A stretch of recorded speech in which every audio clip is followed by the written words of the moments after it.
Olá, meus amigos, tudo bem?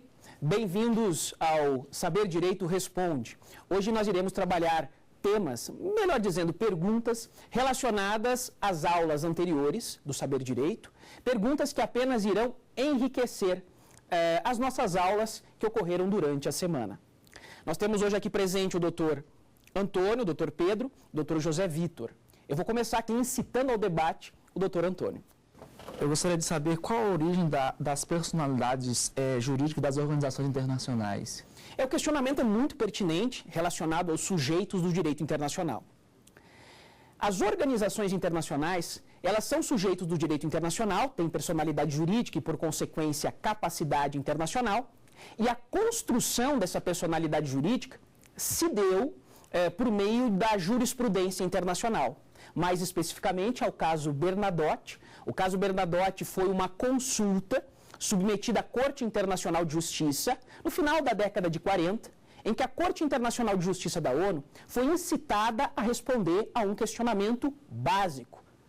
A ONU, melhor dizendo, as organizações internacionais, podem ser responsabilizadas e podem ser titulares de direitos na órbita internacional? Em síntese, organização internacional é ou não sujeito do direito internacional? E lembrando que o caso Bernadotte remonta ao Conde Bernadotte, que sofreu um atentado, e a ONU, que tinha como um dos seus principais embaixadores, representantes o Conde de Bernadotte, a ONU queria responsabilizar os que operacionalizaram esse atentado. Aí perguntou e questionou a Corte Internacional de Justiça. E aí, Corte, eu, como organização internacional, ONU, posso responsabilizar alguém internacionalmente como sujeito do direito internacional? Foi então que a Corte Internacional de Justiça, por meio do famoso caso Bernadotte, afirmou que sim, organização internacional, especialmente a ONU, global de atuação universal, é sim sujeito do direito internacional, tem todos os direitos, todas as titularidades, também tem todos os deveres. Professor, quais são os requisitos para se responsabilizar um Estado internacionalmente? Essa pergunta é muito pertinente e está relacionada à pergunta anterior. Como nós trabalhamos durante a semana, os Estados são os sujeitos clássicos, originários do direito internacional, os primeiros a surgir, desde a Paz de Westfália de 1648. Como são sujeitos, são titulares de direitos e também podem ser responsabilizados. A responsabilidade internacional, ela ainda é um instituto consuetudinário, está baseada no costume internacional. E há basicamente três requisitos muito semelhantes com o direito interno, o direito administrativo. Porque, ontologicamente, a responsabilidade internacional assemelha-se à responsabilidade interna. Sendo assim, os três requisitos básicos citados pela doutrina clássica são os seguintes. Primeiro, tem que ter uma conduta, omissiva ou comissiva.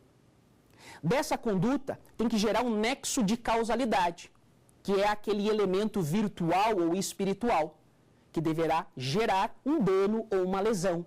Isso é praticamente direito público interno, direito administrativo.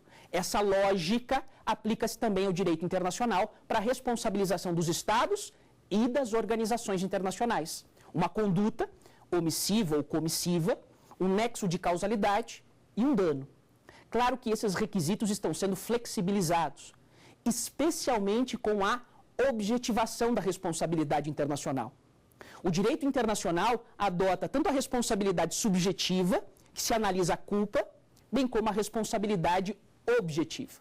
E a responsabilidade objetiva internacional está relacionada com algumas atividades de risco, como a exploração da atividade nuclear, violação dos direitos humanos, violação ou desrespeito ao meio ambiente. O tema é muito vasto, muito complexo e amplo. Nós precisaríamos de um saber direito exclusivo sobre responsabilidade internacional. Mas a pergunta é pertinente e vem ao encontro dos temas propostos durante a semana. Qual o seu posicionamento acerca do ius cogens dos mecanismos jurisdicionais da OMC?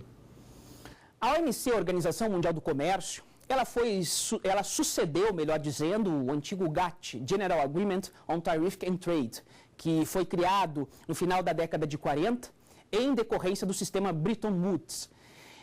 Esse GATT foi substituído de 94 para 95 pela atual OMC, em razão do tratado, o Acordo de Marrakech. A Organização Mundial do Comércio é uma das organizações internacionais que tem uma reputação muito bonita, diria assim, porque as organizações internacionais estão um pouco combalidas. A ONU está muito desgastada, a própria OEA no sistema interamericano está muito desgastada, a OMC não. Ela tem um sistema que nós poderíamos classificar como eficiente.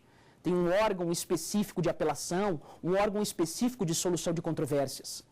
No entanto, as normas sobre direito internacional econômico muitas vezes são classificadas como de soft law, ou direito flexível, direito maleável.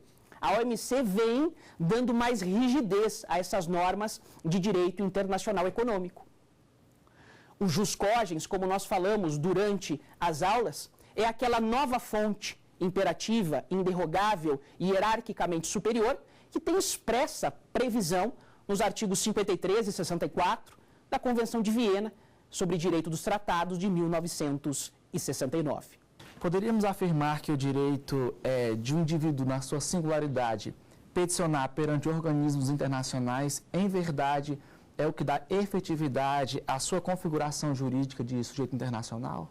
É uma pergunta complexa, muito boa e muito rica, que nós trabalhamos um pouquinho durante a semana e nos permite enriquecer sobre o tema agora.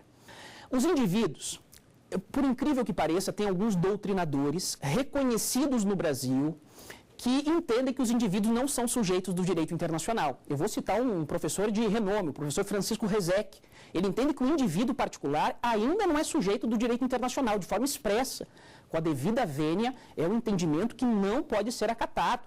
É sujeito reconhecido como sujeito desde o período pós-guerra, desde o fim da Segunda Guerra Mundial, em 1945. E por que é sujeito? O indivíduo é sujeito por vários fatores. Um dos fatores que leva a essa conclusão é a possibilidade de peticionamento internacional. Esse peticionamento está previsto no Sistema Interamericano de Proteção aos Direitos Humanos, da OEA. Nós podemos peticionar aqui no nosso sistema interamericano diretamente a uma comissão, é o que nós chamamos de locus standi. Locus standi porque nós podemos peticionar e acompanhar o processo na corte. Mas a nossa petição não vai direto para um tribunal. É a opção que a gente acabou fazendo aqui no sistema interamericano, que já está ultrapassada, por sinal. De outra banda, o sistema europeu, que é o mais desenvolvido, mais antigo, que surgiu na década de 50, esse sistema europeu já adota o jus standi, ou seja, a possibilidade de peticionamento direto a um tribunal, a uma corte internacional, e corte em sentido técnico. Não são esses órgãos políticos, muitas vezes criados por organizações internacionais como a ONU, que cria várias comissões, que são órgãos importantes, mas têm natureza administrativa e política. Na Europa, não. O indivíduo, frente a uma violação aos direitos humanos, pode peticionar diretamente à Corte Europeia de Proteção aos Direitos Humanos, o que é um grau de desenvolvimento muito grande, que nós temos que estender e ampliar mundo afora e para os outros sistemas. É por isso que a nossa aula teve como tópico o curso Direito Internacional da Atualidade, disciplina reflexiva, disciplina expansiva e ampliada ou ampliativa. É um novo direito internacional que questiona e visa aperfeiçoar a própria disciplina, conforme profetizava o próprio professor, o pai do direito internacional, Hugo Grossio. Mas fato é que essa possibilidade de peticionamento é uma das principais características que galga os indivíduos ao posto de sujeitos do direito internacional. Esse peticionamento, que já existe no sistema regional africano, de acordo com a Carta de Banjul, da década de 80, é o sistema mais recente, mas lá já se prevê peticionamento também à Corte Africana de Proteção aos Direitos Humanos e dos Povos. Embora o nível de desenvolvimento, a Corte precisa ainda ser institucionalizada, né? Mas fato é que esse sistema interamericano africano já está prevendo peticionamento. E, sem sombra de dúvidas, é uma das características, ou um dos fatores que permite concluir que o indivíduo, a pessoa natural, é sujeito. Sem contar na possibilidade de responsabilização internacional por tribunais internacionais. Tanto tribunais ad hoc, e nós ainda temos tribunais ad hoc, criados, por exemplo, mediante resolução do Conselho de Segurança. Em Haia, nós temos vários tribunais que são ad hoc e tem tribunais permanentes.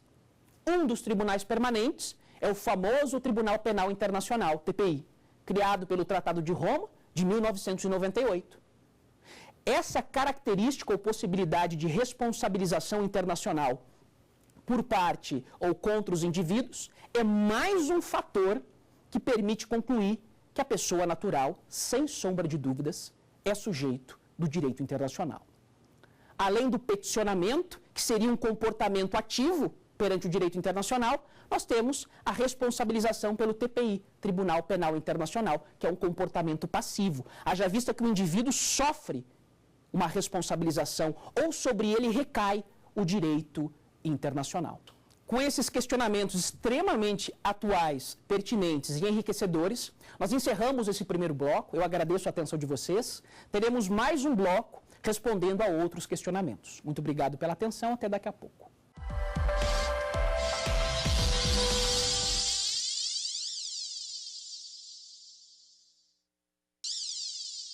Olá, meus amigos, voltando do nosso pequeno intervalo, nós vamos agora dar continuidade ao Saber e Direito Responde. Eu vou passar a palavra, melhor dizendo, ao Dr. Pedro, que vai fazer a pergunta inaugural desse segundo bloco. Qual é a relação entre imunidade estatal e direitos humanos? A imunidade estatal também é um instituto consuetudinário, ainda fundamentado muito no costume internacional. Qual que é a imunidade atual? É uma imunidade relativa. Isso quer dizer, não é mais uma imunidade absoluta. E essa imunidade absoluta vem da sua origem grega, em que as polis, as cidades gregas entravam em conflito e tinha um local de culto aos deuses. Aquele local ela era intocável. É a origem histórica da imunidade. Isso caiu, por sinal, vou até citar, em uma prova para o Itamaraty recentemente. Qual a origem histórica das imunidades? É uma origem religiosa, é uma origem histórica religiosa. Aqueles locais de proteção aos deuses não poderiam ser tocados, mesmo frente a um conflito entre as cidades. E aí surge a imunidade, que inicialmente era uma imunidade absoluta. Os estados não podiam ser responsabilizados. Como assim? Não podiam ser responsabilizados pela justiça interna de outro estado. Para ser mais prático ainda, a Justiça Federal Brasileira, em nenhuma hipótese, poderia processar a Alemanha. Isso é imunidade absoluta. Essa era a imunidade absoluta, que hoje está totalmente ultrapassada. A imunidade hoje é um instituto relativizado. E como é que se viabiliza essa relativação? Muito simples. É feita uma distinção em atos de império e atos de gestão. Quando um Estado estrangeiro pratica atos de império, ele tem imunidade. Ato de império é aquele no exercício da soberania. Aí ele tem imunidade e não pode ser responsabilizado pela justiça nacional ou interna de outro Estado. Diferentemente, se ele pratica um ato de gestão, celebração de um contrato comercial, um contrato de trabalho, um contrato bancário, aí um ato de gestão equipara-se ao cidadão interno, cidadão, a pessoa jurídica, qualquer outro cidadão aqui internamente no Brasil, e ele pode ser responsabilizado. Os principais casos são aqueles que envolvem a Justiça do Trabalho, artigo 114 da Constituição. É muito comum um Estado estrangeiro ser responsabilizado perante a Justiça Trabalhista porque um empregado brasileiro contratado para cuidar, por exemplo, do seu jardim, teve os direitos sociais violados. E isso é possível porque a imunidade atual é uma imunidade relativizada, permite responsabilização em razão de atos de gestão. É um tema também riquíssimo, dá vontade de falar até mais. Só vou lembrar e fazer até um pedido aos estudantes e a quem está me assistindo. Não esqueçam de ler a OJ, Orientação Jurisprudencial 416 do TST. Isso é uma dica para concurso até, relacionado totalmente ao tema imunidade, mais especificamente organizações internacionais. Eu faço a citação porque não vai dar para a gente trabalhar agora. OJ, Orientação Jurisprudencial 416 do TST. É da seção de dissídios individuais, a primeira do TST. SDI 1, a primeira.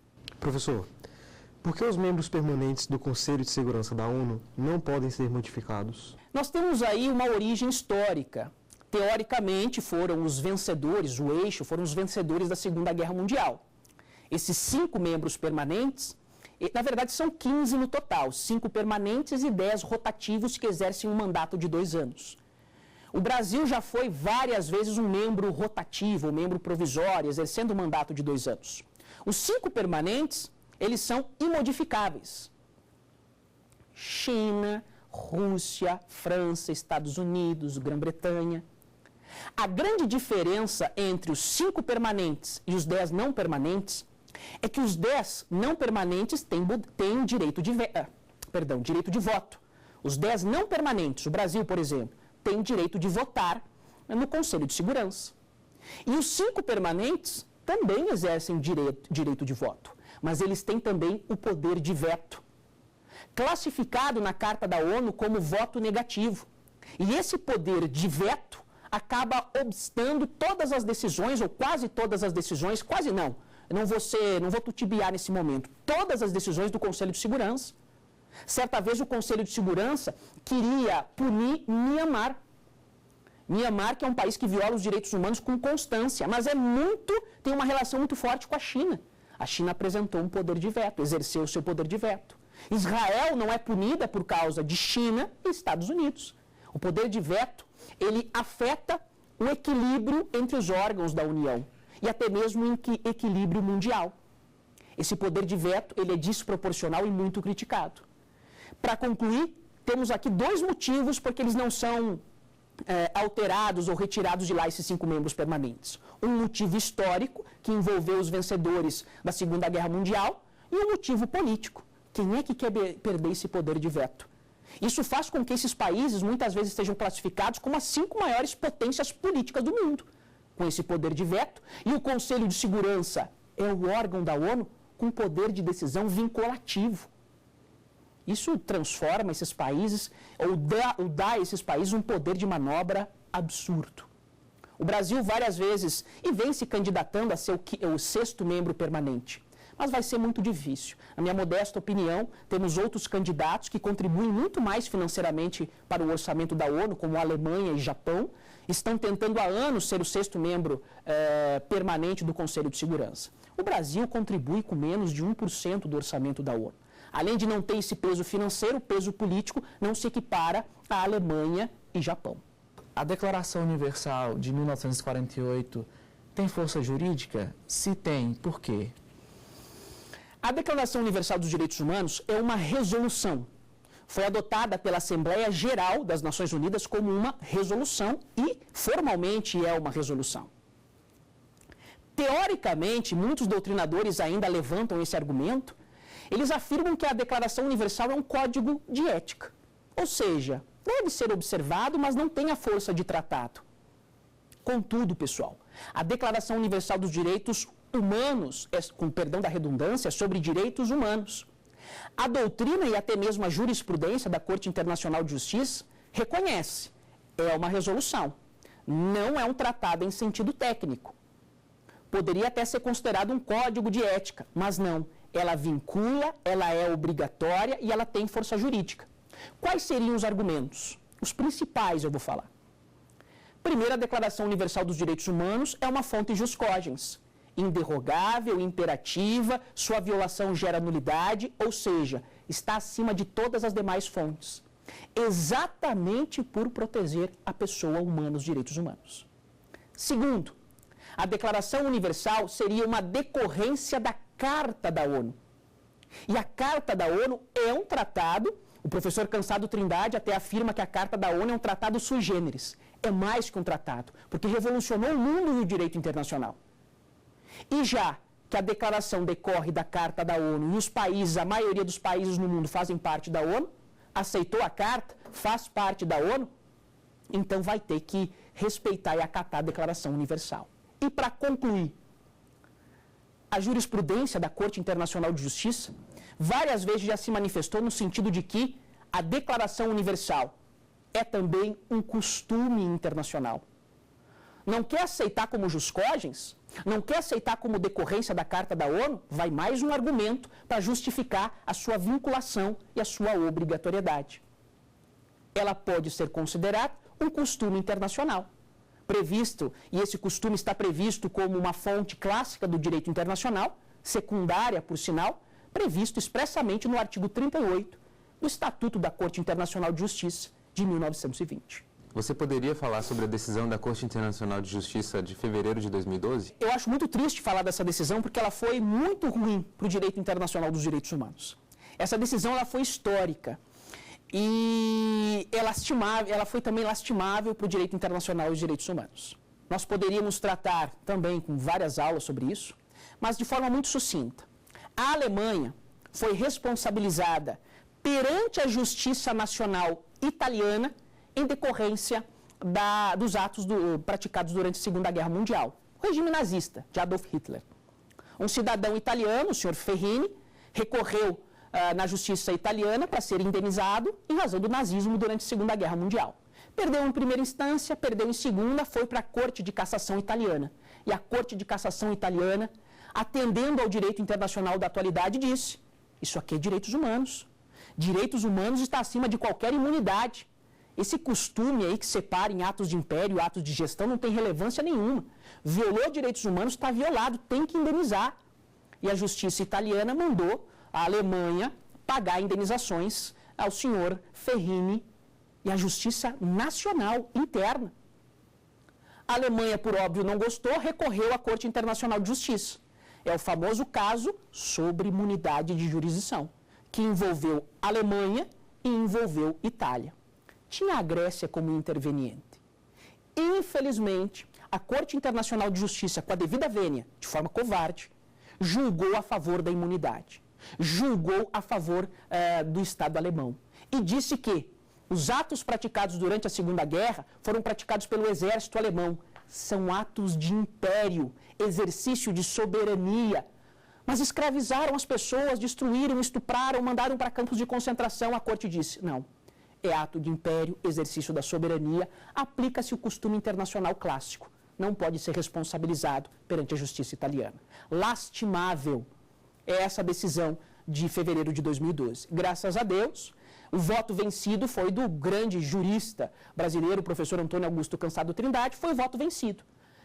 O voto dele foi cerca de 86 páginas, 84. O voto da corte foi cerca de 56 páginas.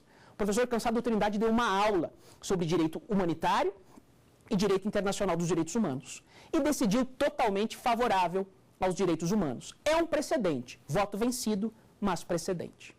Como é o peticionamento no sistema interamericano de direitos humanos? Mais uma pergunta extremamente interessante, que infelizmente a gente não vai conseguir aprofundar. Mas no Brasil, melhor dizendo, no sistema interamericano, o qual o Brasil está inserido, nós adotamos o locus standi. Nós peticionamos a Comissão Interamericana de Direitos Humanos, essa comissão que está sediada em Washington.